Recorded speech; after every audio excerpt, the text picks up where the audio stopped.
প্রভুর নাম স্মরণ করব। দিনের শেষে রাত, রাতের শেষে দিন, এমনি ভাবে আমি আমার কাল কাটাচ্ছি।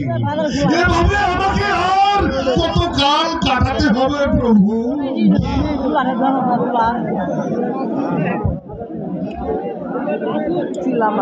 বলে দাও প্রভু, এভাবে আমাকে আর কত কাল কাটাতে হবে? ব্রহ্মনাথ হরে মুরারি, হরে নারায়ণ, গোপাল গোবিন্দ, মুকুন্দ শরণে, হকে মৌলা ইল্লাল্লাহ, আল্লাহ আল্লাহ আল্লাহ আল্লাহ আল্লাহ আল্লাহ। এই বিজয় কারণ নীরব নিস্তব্ধ, কোন চড় প্রাণীর সারা শব্দ নেই।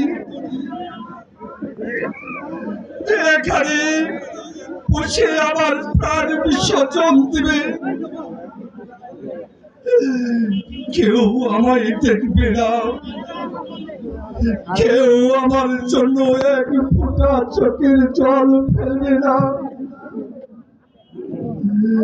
এখানে আমার প্রাণ বিসর্জন দিব। বললে বড় ধ্যান ভঙ্গ, 12 বছর হয় বসেছ তুমি, আর মাত্র আছে একদিন বাকি। কেন করলি ধ্যান ভঙ্গ? আমি তোকে দিলাম অভিশাপ, পুত্র সুখ হয়।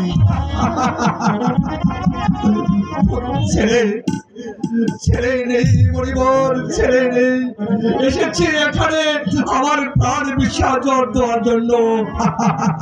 আমার অট্ট হাসি রে মানব, আমার অট্ট হাসি। তোর ছেলে হবে, ছেলে হবে, ছেলে হবে। তবে সেই ছেলের পরমায়ু মাত্র 12 দিন।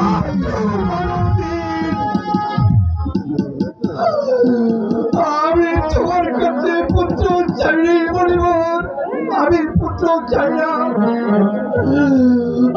আমি পিতা হয়ে এই সুখ কেমন করে সহ্য করবো পরিবার? তোমার বাক্য তুমি ফিরে নাও পরিবার। মনের বাক্য ফিরিয়ে নেওয়া যায় না। যিনি এ বিশ্ব জগৎ সৃষ্টি করেছেন, ইহা যে তাহারই হুকুম। এর কোনো পন্থা নেই। আছে রে রাজন, আছে, উপায় আছে। যদি পারিস তোর ওই 12 দিনের পুত্রর সঙ্গে 12 বছর যুবতী কন্যার সঙ্গে বিবাহ, এবং সেই বিবাহ রাত্রে দিতে হবে 12 বছরের জন্য বনবাস। মনির বাক্য মানলে আশীর্বাদ, না মানলে অভিশাপ।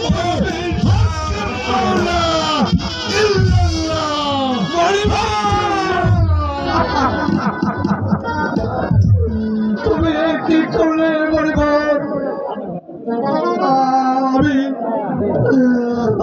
আমি যারা কেমন করে সহ্য করব?